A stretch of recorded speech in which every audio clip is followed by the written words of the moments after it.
जिसके लिए मिथिला में आए हुए हैं वह महान भाव अभी तक मिथिला में नहीं पधारे हैं। लंकापति दशकंदर रावण वो अभी अपनी लंका में शयन कक्ष में शयन कर रहा है, उससे सावधान करना चाहिए और मिथिला में बुलाना चाहिए। लंकेश सावधान, लंकेश सावधान, लंकेश सावधान।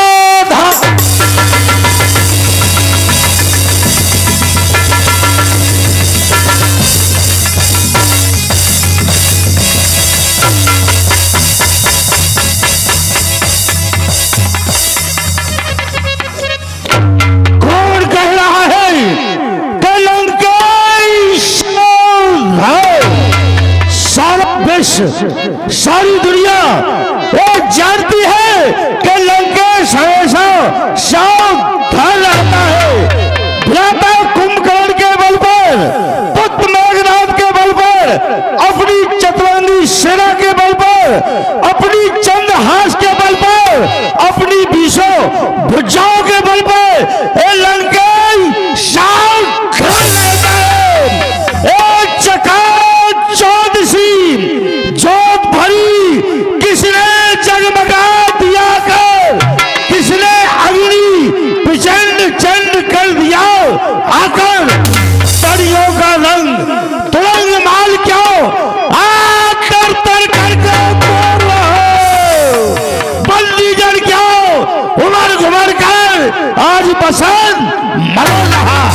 वसुधा सुधा खपा होकर देववताती बड़बालन है शंभु हमारे जीवन में कैसा भीषण परिवर्तन है। सो रहा था लंका की पलंग में, अभी किसी ने आकर कहा लंकेश सावधान। हे भूत भक्त भोलेनाथ, है धूड़ी कैसी गूंज रही है, मुझे कृपा करके अवगत कराएं।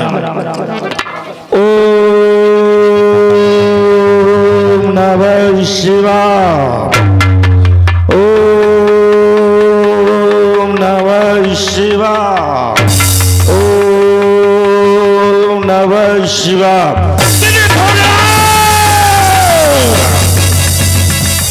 कितना सुंदर, कितना मन है सपना परम पुनीता। विधेयराज ने हर्षित होकर रचा स्वयंवर सीता। हो रहा स्वयंवर पुत्री सीता का, अरे उस मिथिलापत की राजधानी में मुझे निमंत्रण नहीं दिया। उस विधेयराज अब मानी नहीं। महारानी मंदोदरी स्वामी, हमारी पुत्री सीता का मिथिला में स्वयंवर हो रहा है। स्वामी वही तो मैं सोच रही हूँ कि अभी आप शयन कक्ष में शयन कर रहे थे नाथ, अचानक से उतावली होकर के उठे हो। और स्वामी आज पहली बार मैं तुम्हारे मुख से सुन रही हूँ हमारी पुत्री। क्या स्वामी हमारी पुत्री है? अवश्य महारानी मंदोदरी। स्वामी जब हमारी पुत्री है तो आज से पहले आपने मुझे कभी नहीं बताया कि हमारी कोई पुत्री है। और हमारी पुत्री है और आप कह रहे हो कि हमारी पुत्री का स्वयंवर हो रहा है, विवाह हो रहा है। जब किसी की पुत्री का विवाह हो और माँ जाए ना, ये कदापि नहीं हो सकता स्वामी। जब हमारी पुत्री है तो मैं भी अपनी पुत्री के स्वयंवर में चलना चाहती हूँ। लेकिन स्वामी जाने से पहले मैं तुमसे जानना चाहती हूँ कि हमारी पुत्री हुई तो हुई कैसे, अवगत कराएं मुझे। सुनो महारानी मंदोदरी, ये बहुत ही गूढ़ रहस्य मैं आज तुम्हें सुनाता हूँ। एक बार मदमस्त बन और दंडक बन जाए पधारा था, ऋषि मुनियों हो जाओ सदक बाणों से रुधिर निकाला था। जिस समय मैं ऋषियों के पास कर लेने के लिए गया, ऋषियों के पास कर देने के लिए कुछ नहीं था। फिर सभी ऋषियों ने अपना थोड़ा थोड़ा रुधिर निकाल करके एक घड़े में जमा करके वह घड़ा मुझे कर के रूप में सौंप दिया। और घड़ा लेकर मैं सीधा लंका आया और रहस्य की बात छुपाते हुए महारानी मंदोदरी मैंने तुमसे कह दिया कि इस घड़े में विष है, जो इसे पान करेगा वो तुरंत ही मृत्यु को प्राप्त होगा। ठीक उसी समय मैं हिमालय पर्वत पर तपस्या करने चला गया। वहां पर मुझे ध्यान बीत गया 1 बरस। जब तुमने सोचा कि हमारे प्राणनाथ 1 बरस से हमारे पास नहीं है, ऐसे जीने से तो मर जाना ही बेहतर है। ओह विधर, तुमने विष समझ करके पी लिया। हुआ क्या? ओह विधर, पीते ही तुम गर्भवती हो गई हो। फिर तुमने सोचा यह तो और कलंक की बात है कि जिसका पति उसके साथ ना हो और नारी गर्भवती हो जाए। ठीक उसी समय हिमालय पर्वत पर मेरी तपस्या पूर्ण हुई और मैंने जोर से गर्जना की। महारानी मंदोदरी स्वामी चलत दशानन दोलत अवनी, जब मैं गर्जना करता हूँ तो पृथ्वी कंपान होती है और नारियों के गर्भ गिर जाते हैं। जब मैंने जोर से गर्जना की, यहाँ पर तुम्हारा गर्भ गिर गया। फिर तुमने वही गर्भ घड़े में भरवा करके हमारे राज्य से लगा हुआ है मिथिला नगर, महाराज जनक के राज की भूमि में तुमने वह घड़ा दफन करवा दिया। उसी समय से महाराज जनक के राज में अकाल पड़ गया। प्रजा भूखों मरने लगी, त्राय त्राय करने लगी, सूखा पड़ गई। एक दिन महाराज जनक ने मंत्रियों व विद्वानों सहित दरबार एकत्रित किया तो विद्वानों ने बताया कि महाराज जनक और महारानी सुनैना दोनों मिलकर के अपने राज्य की भूमि में सोने का हल चलाएं तो उनके राज्य में वर्षा अवश्य होगी। ठीक उसी तरह महाराज जनक और महारानी सुनैना ने अपने राज्य की भूमि में सोने का हल चलाया। वह हल जमी के अंदर गया और घड़े से टकराया और घड़ा जमी के ऊपर आया।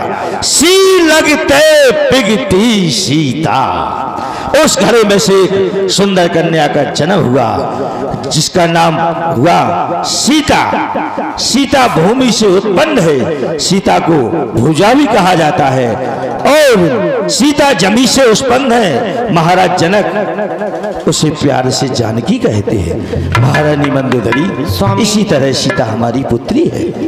इस नाते से तो सीता हमारी पुत्री है।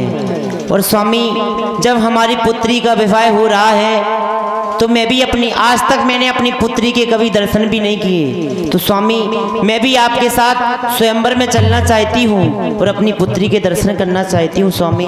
महारानी मंदोदरी, वहां पर वीरों की सभा में नारियों का कोई काम नहीं है।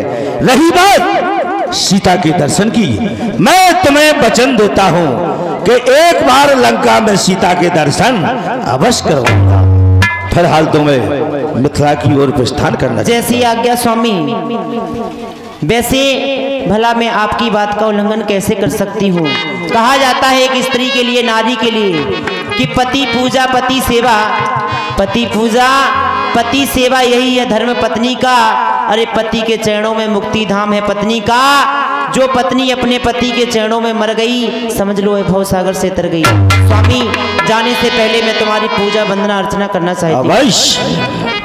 अरे तुम ही मेरे मंदिर स्वामी हो, तुम ही मेरी पूजा, तुम ही मेरे मंदिर स्वामी, तुम ही मेरी पूजा, तुम ही देवता हो, तुम ही देवता हो, तुम ही मेरे मंदिर स्वामी, तुम ही मेरी पूजा, तुम ही देवता हो, तुम ही देवता हो।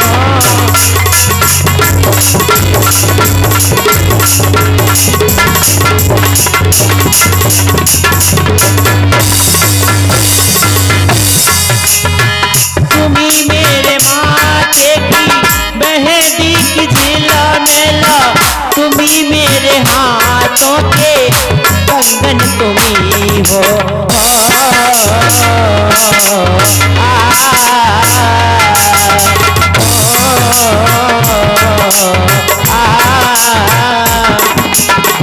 तुम्ही मेरे माथे की मेहंदी की झिला मेला, तुम्ही मेरे हाथों के कंगन तुम्ही हो। स्वामी कहो। मैं हूँ एक छोटी सी माटी की गुड़िया, मैं हूँ एक छोटी सी माटी की गुड़िया, कि तुम मेरे स्वामी हो, कि तुम मेरे स्वामी,